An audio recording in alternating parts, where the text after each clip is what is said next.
Howard Insurance presents the following program. And views expressed on this program are not necessarily those of WPSL. However, we challenge you to like and share them on Facebook and other social media. It's not that hard to do. And now, the African American Scene, hosted by Rudy Howard. Good evening, good evening, good evening. Always glad to be with you here on a Wednesday night. My, we have plenty of things going on, that's for sure. We're going to have an open mic night again tonight. And if this is the first time you've ever listened to me, then let me give you the protocol for how we do this.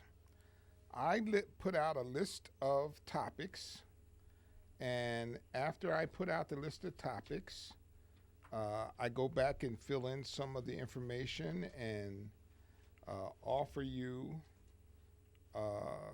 some prescriptions for the topic that I've had. And then hopefully you'll want to comment on the topic that I've named, and we're off and running.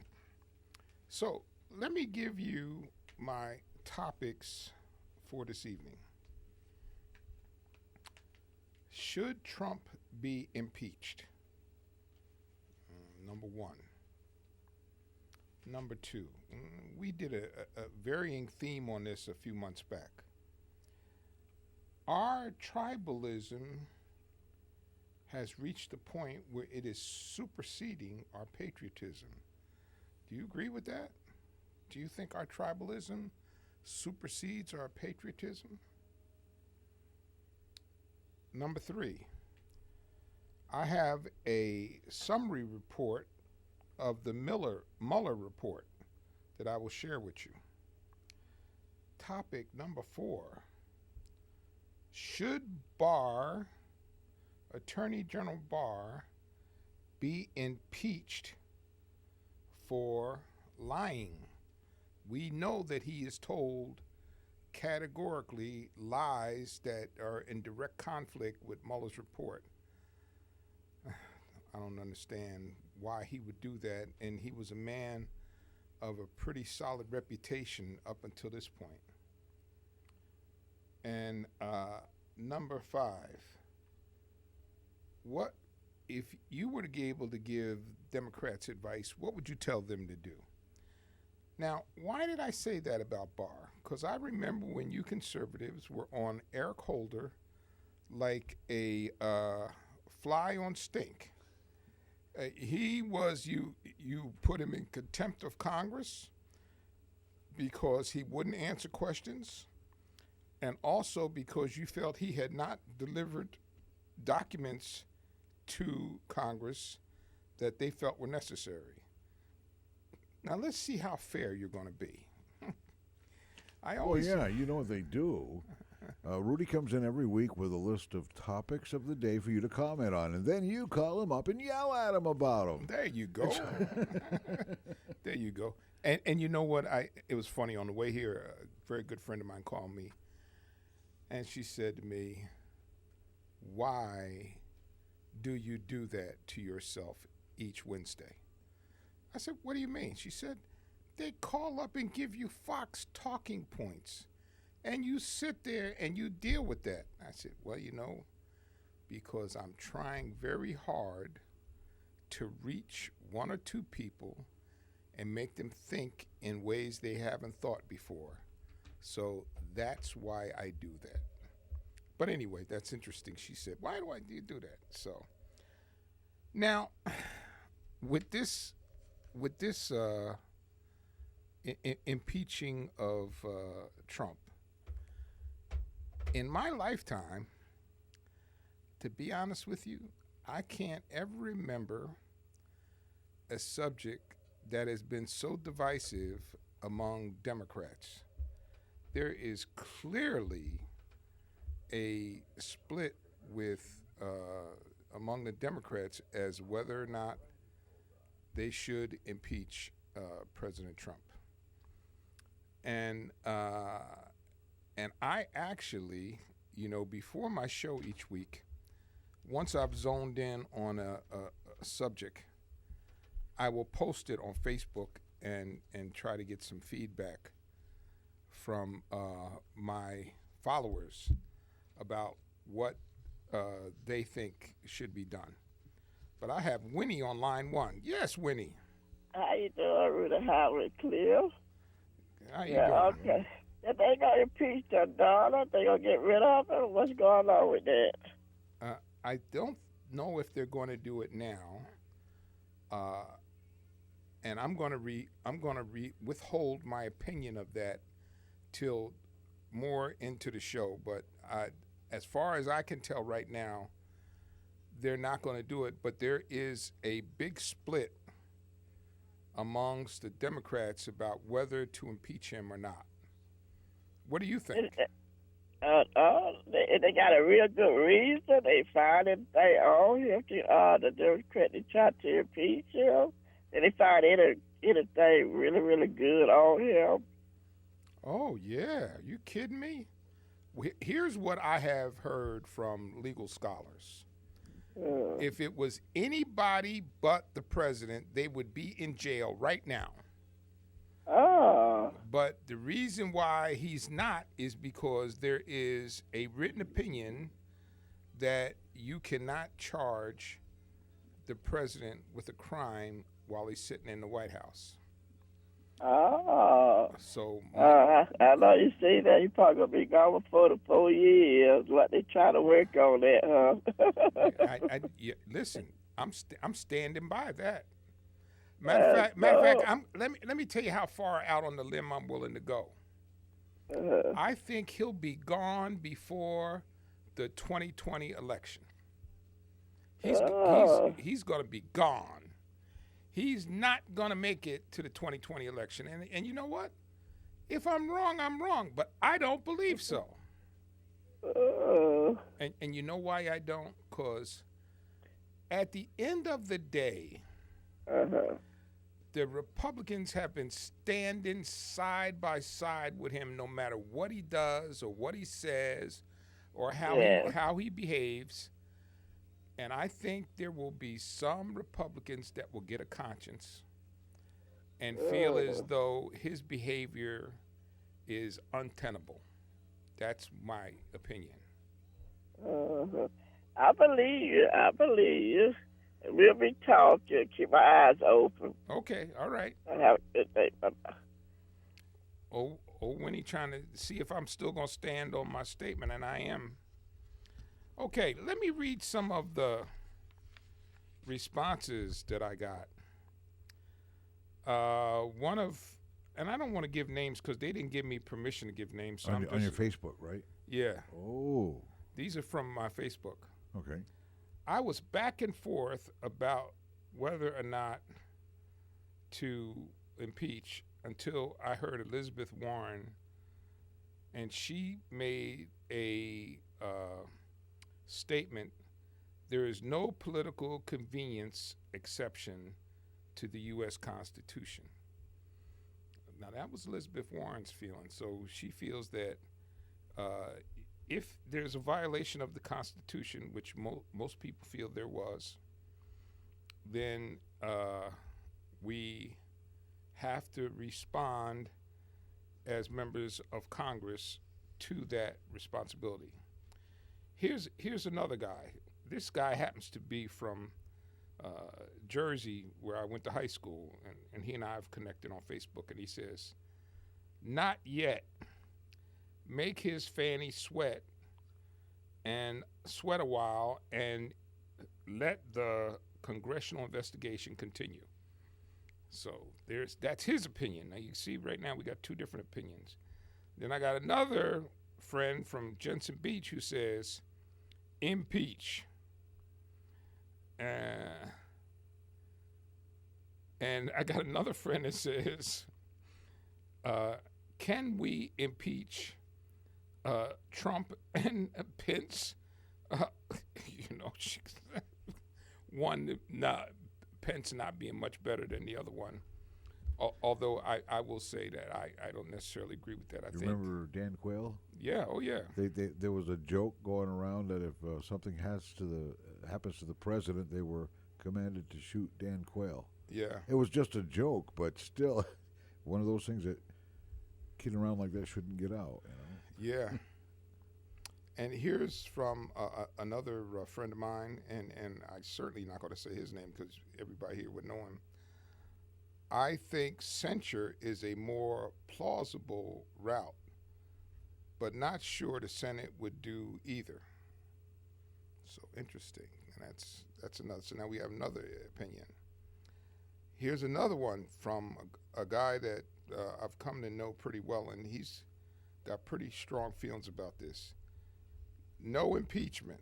Have Congress and every state and federal authority with a reason to investigate him, Pence, and everyone in his administration and his advisors. Do this publicly and freeze them in place rather than make impeachment the center of attention. Okay. Okay, and let's see. We got one more here, and then I got to go to this call. Try this. Is there a reason to not impeach Trump? What message do we send when he gets a pass for behavior far below the office? 11 tweets before noon yesterday. The Senate will then have to make a moral decision. And we got Steve on line one. Yes, sir. Hey, Rudy. What was the charge that you think that that Trump should be impeached? Okay. Have you not read? Is it collusion? No, Steve. Come on. I'm asking because I want to know if don't start with me. You know, collusion is not one of them. Okay. Then what is it? What you've heard and read, it's obstruction of justice. Okay, it's obstruction of justice. Okay, what was the crime committed? Does not have to be a crime committed for you to be guilty of obstruction of justice. Okay, let's follow this in some kind of logical order. It's an assumption. You're working on borrowed time. Go ahead. It's an assumption that the whole premise was the assumption that he colluded with Russia. What we have to think about here is a lot of different things. One thing is that the Russians worked on both sides of the party. Collusion was the whole story for the last 2 years up until this last point. Then it's become obstruction of justice. Yes, it has been. No, it was not. Rudy, I've listened to CNN, CNBC, and collusion was that either the family or members, they all conspired, conspiracy by collusion. We have to understand that if there was collusion is something that you have to have something and you have to trade with somebody so that you get something. You're wrong. You're wrong. It's a working a working relationship. You're wrong. You're wrong. Tell me why would somebody give you information that doesn't benefit you and them? You're wrong. There does not have to be a absolute equitable exchange for there to be collusion. There can be even the act of trying to exchange, which could result in collusion. So what you're trying to do is to limit collusion to a very narrow area, and it's not that way. Actually, you can try to make it that way if you'd like, but that's not the way it is. Actually, the way it is because no, it's not. The case itself was built around that the Russians had something that they wanted to give to the Trump campaign to that's benefit not why him. that's not how the case was built. Yes, it was. And no, it's not. No, it's not. That's not how the case was built. Oh, okay.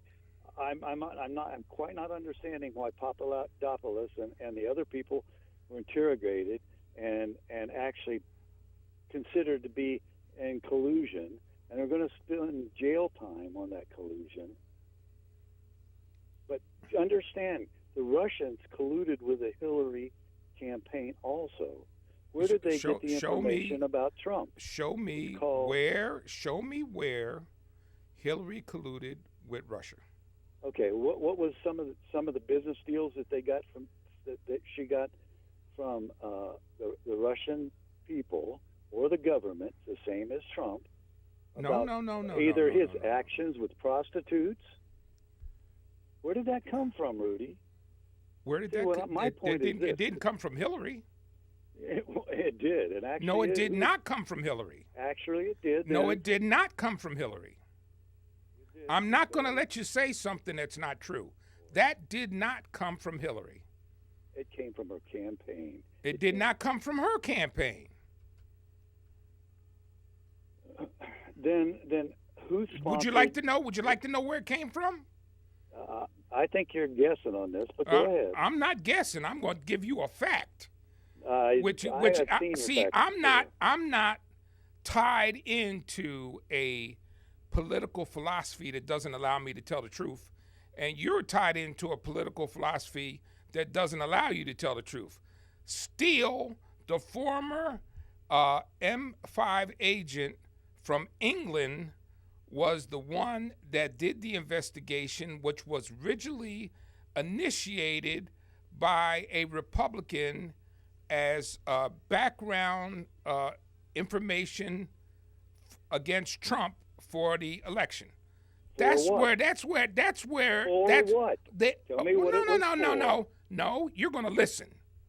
That's where that came from. And it came because the Republicans hired him.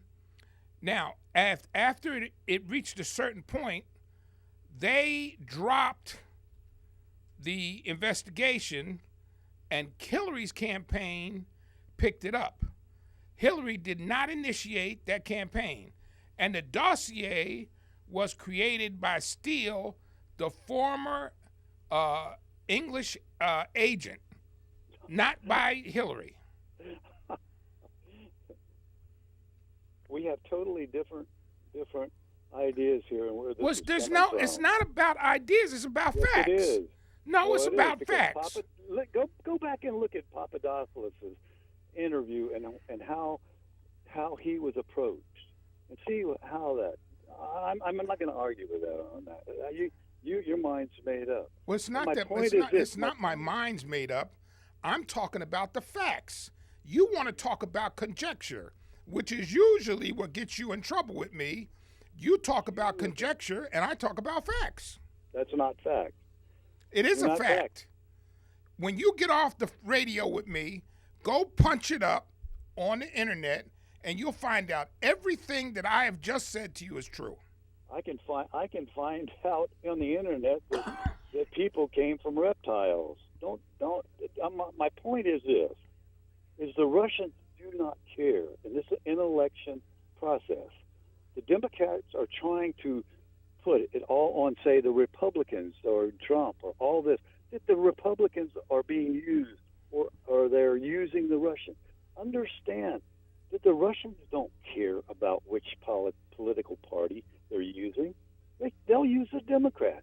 Their idea is to destroy America from the inside out, not by helping one party or the other. This is just absurd that people think that opposition research was not done by the Democratic Party to find trash on Trump from the Russian investments and situations in Russia, and say that it's all on the Republican side. That's just ludicrous, Rudy. You're trying to place it on one side or the other, and it's not that way. I gave you two sides of the argument. I told you where the investigation started, and then I told you that it was picked up by Hillary after the party that initiated the investigation dropped it. Now, why did she pick it up? because it was beneficial to her and her campaign to try to get opposition research done. And this has happened all the way through, and it's getting worse and worse.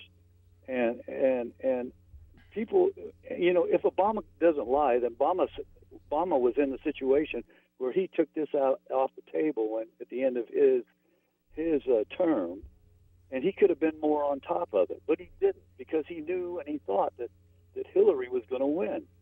He even stated that on national television, Trump, you'll never be president. You don't even have a chance. So don't try to narrow your vision down to one side or the other, but to what is trying to be accomplished. And the Democrats and the Republicans are playing right into the hand of this chaos because they try to say it's one side or the other. Mueller's responsibility was not to go after Trump. Mueller's responsibility was to find out how and the Russians were involved in trying to change or influence our election. It had nothing to do. They didn't care who went. They don't like Hillary any other than they like Trump. You're incorrect. And Trump's been harder on them. You're incorrect about Mueller's mission. But go ahead, keep talking, because you're smarter than me. Go ahead. Hey, I have never said that, but you have said that about me many times. So don't play that game. Go ahead, because you're getting ready to get cut off. So I'm gonna give you one more. I'm gonna give you 2 more minutes, and then I'm gonna cut you off. Okay, I agree with that. That's fine with me. Okay. But my point is that in this political structure, we need to understand that it's a 4-year thing. And you said many times when Obama was president, when he's president, to the conservatives, there's consequences for winning elections. And that's hypocritical from the standpoint to say, okay, well, we're going to just bury him. We're going to call him a racist. And he was awarded by the NAACP many times. He was a Democrat for longer than he had been a Republican. How many people were indicted under President Obama's administration? That's a really good point. Tell me what those people were indicted for and what they were. And what the indictments were. They were not about this election. They were not about this election. And that was outside the scope of what Mueller was supposed to do. He was supposed to find out how the Russians influenced. And he left Hillary out of the equation. Hillary's phone calls, and she destroyed phones. She destroyed phones. Oh, don't give me that. And then the fact that Trump's people destroyed correspondence and emails, where does that fit in? He destroyed correspondence and emails? Yes. About Russia? Well, you don't know. If they were destroyed, how would he know what they were about? Okay. Again, you're making assumptions. No, I'm not making an assumption. He said in the report that there were emails and correspondence that were destroyed, which is in violation of the presidential act. The communication, you're required as part of the presidential act to preserve communications. Okay, so it was destroyed. There were items destroyed. That's not a conjecture. You and I must agree then that neither one of these people was fit to be president.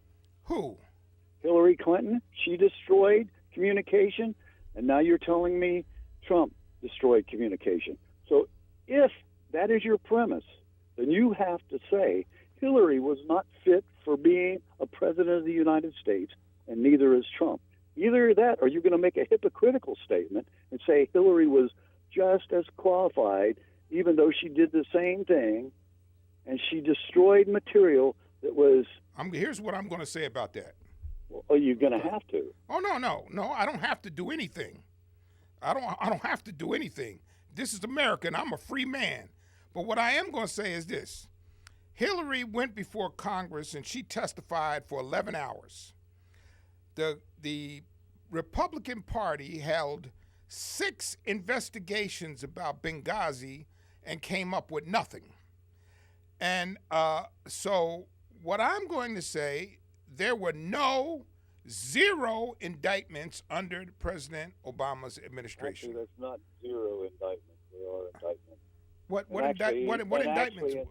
What in indictments? Obama's first term. What indictments? No. Tell me what indictments there were under President Obama, because everything I've checked, he has been the only president in about the last 30-something years that had zero indictments during the term of his presidency.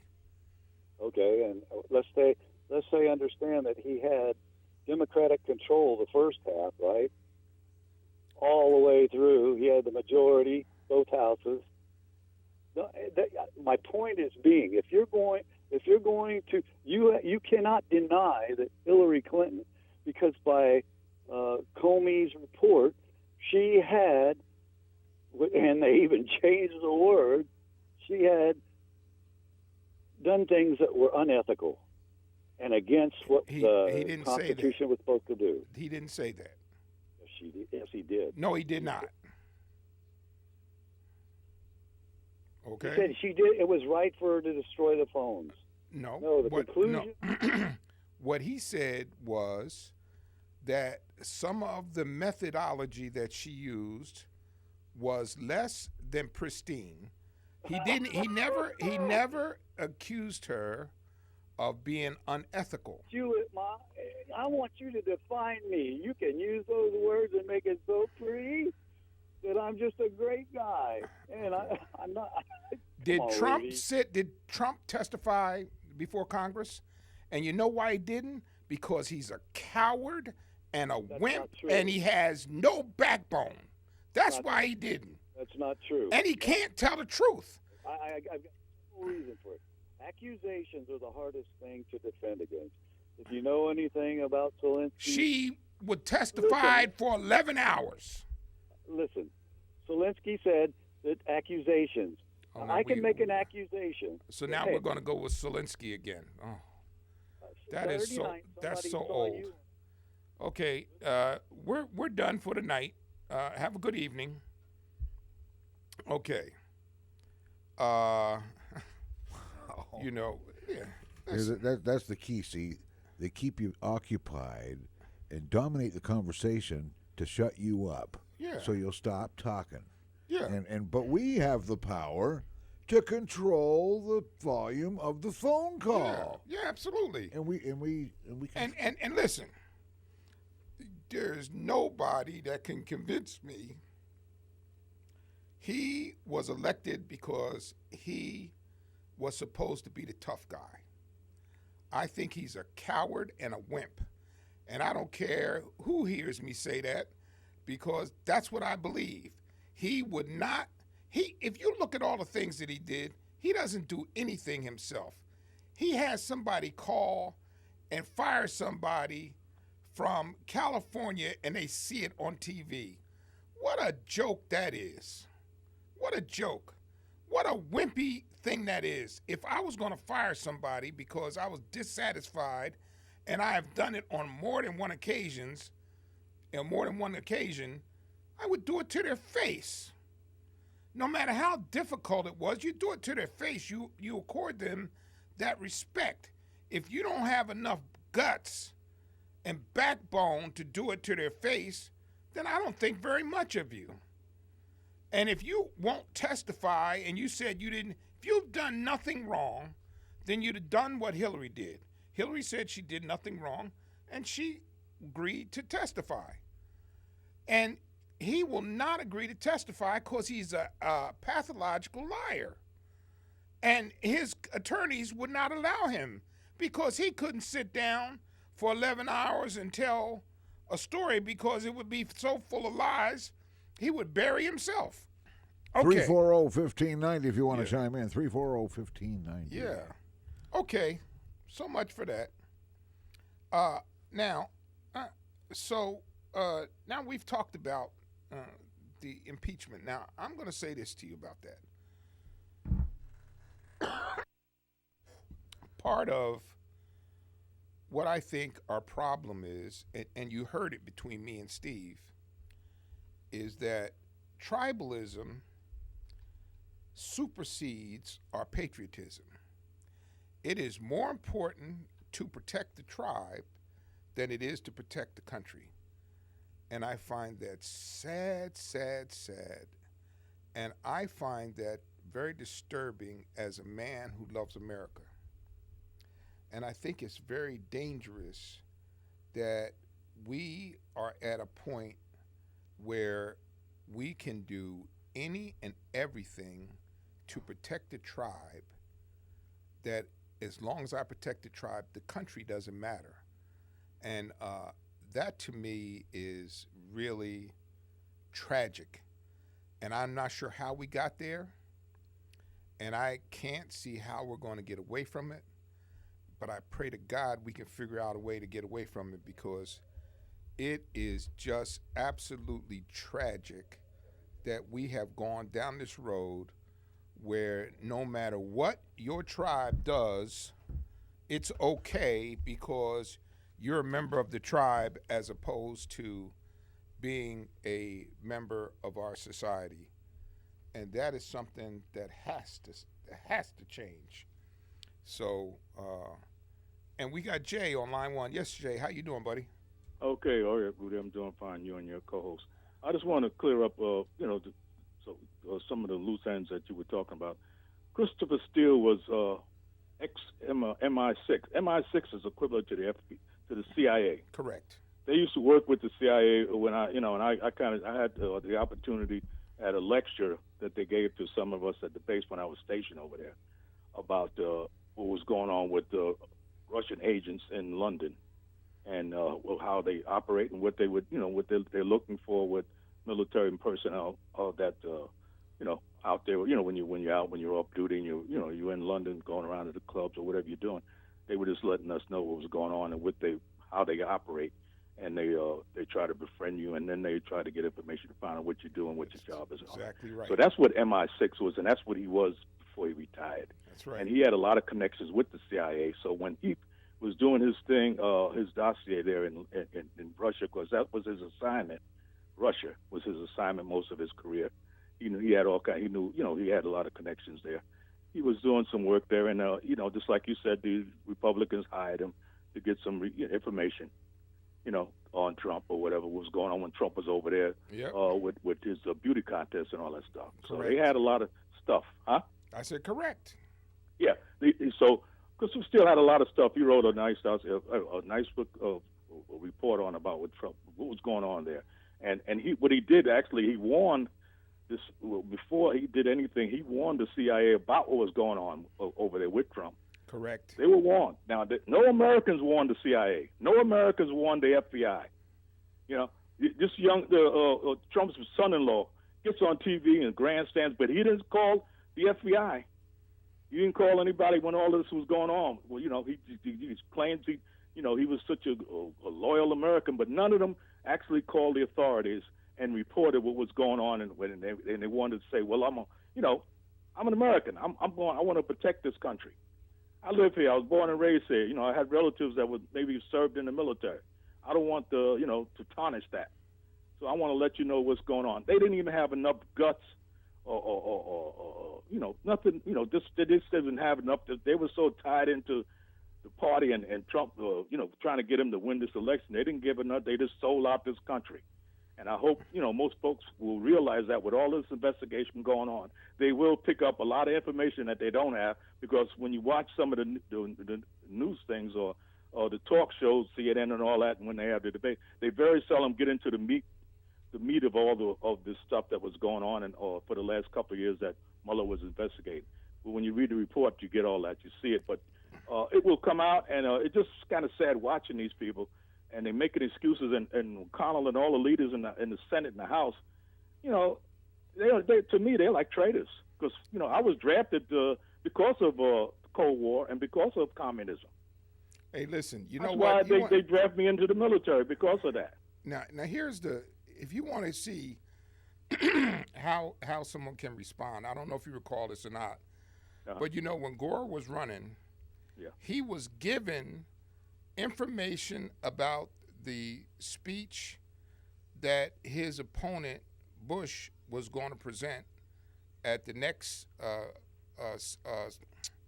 debate, he turned that over to the FBI. Yes, see that? See, he turned it over to the FBI because Right. he thought that was out of bounds, that he shouldn't have had that. Right. Now, can you imagine anybody in the Trump organization doing that? Amazing. I think not. Now, in all honesty, that was really extraordinary that he took that information and gave it to the FBI because he thought it was improper. He shouldn't have it. Mm-hmm. Now, that's being an American. That's right. There you go. And when he had the court rule against him, his people said, no, you need to fight. And he said, no, because the country comes first. Right. And he dropped it. And you know how many people were mad at him back then because he had won the popular vote. Mm-hmm. And he said, no, because America comes first. Now, that's an American.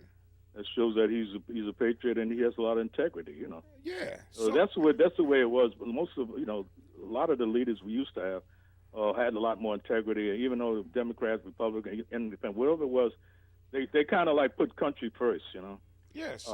Even back there with Nixon, they could have fooled around and let him off the hook, and let him stay in office, but they didn't because they realized what was going on and they figured the country was at risk, and they didn't want to take that chance. So they were on the verge of impeachment before he volunteered to resign. And here's the other thing about Nixon. Nixon did not disobey subpoenas. Mm-hmm. He didn't like it. No. Right? You and I are about the same age. Yeah. Well, he followed it. He didn't like it. He was pissed off that he got him, but guess what? He responded to the subpoenas. That's right. He didn't do what this guy's doing and saying, I don't care what you say or what you give me, I'm just not going to do it. Yeah. What is that? And what he's doing now, what they're doing by violating and, it's going to go to court, and any judge with a half a brain is going to say, come on, the law says you got to answer to the subpoenas. Come on. And that's the way it is. And if you don't, then you got to pay a fine. Or I think it was $100,000 fine. And you're looking at a jail. You might get incarcerated. Yeah. So you got this is what they want to go down that line. But I'm just glad that the Democrats are standing strong and they're not giving in and not weaseling out there to say, look, this is the way it is. We're running this. We're trying to make sure that this country is going to stand. And we're not going to let people come in and guerrilla us and tell us, no, you're not going to. We're going to get to the bottom of it, whether we have an impeachment or not. But I think that eventually they will have to, because there's too much damage that can be done if they fool around and let this guy get away. And then the next, whoever else is the president coming behind him, they'll say, hey, if he did it, why can't I? Yeah, I'm afraid of that. Huh? I'm afraid of that. That's what it usually happens. You don't know what's going to happen in the future, and so when you see this, just like it just keeps going, and I don't think that they should just let this slide. And but I always hear the thing they're always saying, well, like I heard one of the people running for election say, well, we got to concentrate on the issues. Well, why can't you walk and chew gum at the same time? Yeah. Why can't you talk about health care and the infrastructure and jobs and everything else, and youngsters that have got too much, paying too much tuition, money for going to college. You can talk about all of that and still investigate and get to the bottom and make sure that he pays the price for what he did, and all the people surrounding Trump. They all should be prosecuted. And if they don't want to follow the law, they think they're above the law. Show them, make sure that they look at the inside of a jail. Jay, I got to let you go. I got other calls Take care. here. Thanks a lot, Thank you. sir. Okay. Chuck, how are you, sir? How are you, Chuck? Good. Just for clarification for everybody out there were no indictments under President Obama's watch. Thank you. However, his Attorney General, Eric Holder, was found in contempt of Congress. That's correct. That's the worst thing that came out. So there were no indictments. Thank you. Okay, and as far as this dossier, the Washington Free Beacon first approached Fusion GPS to get opposition research against all the Republican candidates. That's right. And Hillary Clinton and them, and they had other sources they went to. Now, what they got from Fusion GPS never had any involvement from Christopher Steele. It was all from public sources. The Democratic National Party went to Fusion GPS, and that's when Christopher Steele got involved with the dossier and the Russians and all that crap. So I just wanted to let everybody out there know that, so that we can set the record straight. Okay. Yeah. Thank you, sir. All righty. You have a good evening now. Okay, you too. Bye-bye. Listener to the rescue there. Yeah. Because, that's why we do play a lot of conservative radio talk shows here. However, they're the best that there are out there, the top ones, because there aren't really any conservative talk show host types around here that they put on a blindfold and they shoot away from the targets and they miss. Not enough research, like you say, assumption, a lot of assumption, and actually a lot of passion. More like tribalism with a passion. Yeah, it is. There is a lot of, and Steve is one of those guys. He's got great passion about his beliefs, and I admire. There's a point to me that I admire that, but by the same token, when you start shading truth to coincide with your passion, that's what gets us in trouble. That's why we are where we are right now, because truth has now become secondary to the issue that is important as a conservative. Truth's just not important, and if you are a conservative and you're an American and you listen to President Trump lie after lie after lie, I cannot believe that doesn't bother you, because that certainly bothers me. And you know what? Until President Trump, I had never heard any media outlet ever call the president a liar. Never. I hadn't heard anybody. I didn't even hear him say that about Nixon. But he just continues to spin yarns one after another. And it's something that causes me great angst, because I'm with your passion, and you can cling hard and fast to your beliefs. I got no problem with that either. But Lord, you have to let the truth be known. And thank God for Chuck. Chuck called up and he got it straight. And we got Frank on line one. Hi, Rudy. Listen. I believe you have made the comment of the evening by saying that passion has now taken the place of truth in the discussion. But I have another consideration for you. Okay. That issue is going to plague both sides during this upcoming run-up to the 2020 election, because I think the passion on the Democrat side is going to make them victims of the best political counterpuncher since Teddy Roosevelt, and that's Donald Trump. He is a political counterpuncher.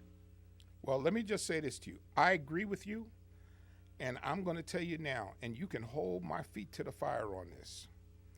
If progressives or liberals get to the point where they're lying about things to try to persuade people their point of view without any substantive factual information, I will call them out.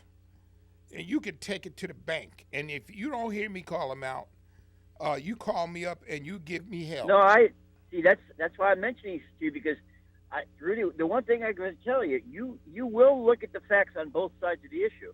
I give you that. Thank you. And but that is the caution for the liberals right now, is that they're so passionate against Trump that they'll, I think, overreach and do things that will backfire.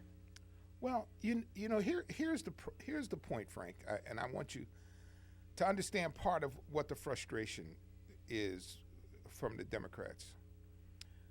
In the past, Democrats have oftentimes tried to be conciliatory in terms of trying to do what, in their mind, was the best for the country. Now, Are they perfect? No, they're not. But in most instances, that's what they do. Now, I'll tell you, quite frankly, I was very upset with President Obama that he did not go after Mitch McConnell for not allowing his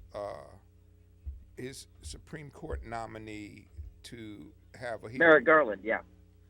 I remember that. I would have sued him, and Obama didn't, because he wants to be a gentleman, and he didn't want to create the disruption. And I'll tell you, not only that time, I'll tell you another time. When the Democrats finally took over the House, there were people that had lined up to have Bush impeached for what he did in Iraq. Right. And Nancy and President Obama would not allow it to happen. Because it was for the betterment of the country. So and I think that's going to be missing this time. I think because of Elizabeth Warren and I remember her name from New York, the new Congresswoman, Ocasio-Cortez. Yes. That they're pushing the Democrats farther left than the general populace. Well, sir, thank you very much. I got some other calls coming in. I appreciate your phone call. Yes. Yes, Brian, how are you, sir? Oh, I'm doing great. So I was listening to one of the previous conversations where you were talking about President Gore or Vice President Gore when he was running for president, getting the debate speech and handing that over to the FBI. And then you asked whether, if that had happened to Trump, whether Trump would have done the same. But I didn't hear you, and maybe I missed it. Maybe you talked about this, but I think it's very relevant that Hillary Clinton was actually fed questions at one of the debates by one of the moderators, and where's the she obviously wasn't honest in that. That was a totally rigged debate, and I didn't hear any complaint about that. She actually was guilty of doing really what you were alleging or inferring that Trump might have been involved in. Well, let me respond to that. She did not solicit the information, but you're right. The information was given to her, and that was out of bounds. That was out of bounds. You think I'm going to say that was okay? No, it was not okay. Yeah. Did you think I was going to say it was okay? Well, the issue was you really inferred that Trump might have done something, or his campaign, wouldn't be honest enough to be forthright about it when Hillary Clinton, and I don't know whether you voted for her or not, but frankly, I believe she's probably told more lies than Trump has. And oh my God, I mean, so sometimes people have to be, people with one party or one ideology will overlook the faults of a candidate that is running for their own party, or even someone that's in office for their own party. Overlook those faults as opposed to holding people accountable, regardless of which party they're in, which is really what we should be doing. Well, how come we're not? Well, I don't know. I do. Not always, Brian. Not always, okay. And that probably could be said the same. Could be said for me too. But I try to always do that if I see that it's out of bounds. But I know, because I've known you such a long time, not always. because you get caught up in, like, just like I remember when you told me that President Obama was the worst president in the history of the United States. That is so far from even close to being true. And the historians that have evaluated past presidents they don't even have them in the bottom half. They got them in the top quarter. Well, I would imagine it probably depends on which, whether they wanted to see America fundamentally transformed or not. From a free market society moving toward more of a socialistic society where the government has more control, where you move from a place where traditional marriage that God ordained between a man and a woman is, and even Barack Obama supported and defended in his first presidential term. But then when he ran for president the second time, he all of a sudden saw that it was okay for a man to marry a man, and then lit up the White House in rainbow colors to celebrate, really a very horrible U.S. Supreme Court decision that ruled that men can marry men and women can marry women. Well, that's a debate that, it's a perfectly reasonable debate. I mean, you and I can disagree about that, but I mean, certainly that's a debate. Right. That's a legitimate debate to have. Yeah. Well, I don't know. I mean, are you saying that we can disagree about it? Are you saying that you support men marrying men and women marrying women? I'm saying that we can disagree about it because what I support is that the courts ruled that it was their right to be able to do that.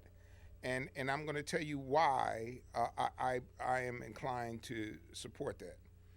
If I am with a partner and I'm ill and I'm on my dying deathbed, and I have benefits that could help keep my partner alive, and I've been with that partner for a long time, without the official nuptials, I can't pass that benefit on to them. And there's something wrong with that. Now, I can disagree. I certainly don't. I wouldn't want to marry a man, and I would be very upset if my son wanted to marry a man. But I certainly can respect that might be somebody else's position. Now, I suggest you call me next week, Bryan, and we can finish this conversation because the hour is over. Wow. And okay. I appreciate you calling in. All right. Thank you. Have a good day. You too. God bless, folks. Thank you so much for listening to the African American Scene. And there was some callers left. The phone was ringing and we couldn't get to you. I apologize. We were down to a few moments. Just couldn't put people on hold. At that point. Okay. So you know what? We'll make this part 2. I've always done this in the past. When the show's hot, if it's part 2 next week. God bless. Thank you, and I will see you next Wednesday right here for the African American Scene. Archives of this African American Scene show. Archives can be found on YouTube at WPSLTV.com or WPSL TV on YouTube. Look for Rudy Howard's African American Scene. This is WPSL Port St. Lucie.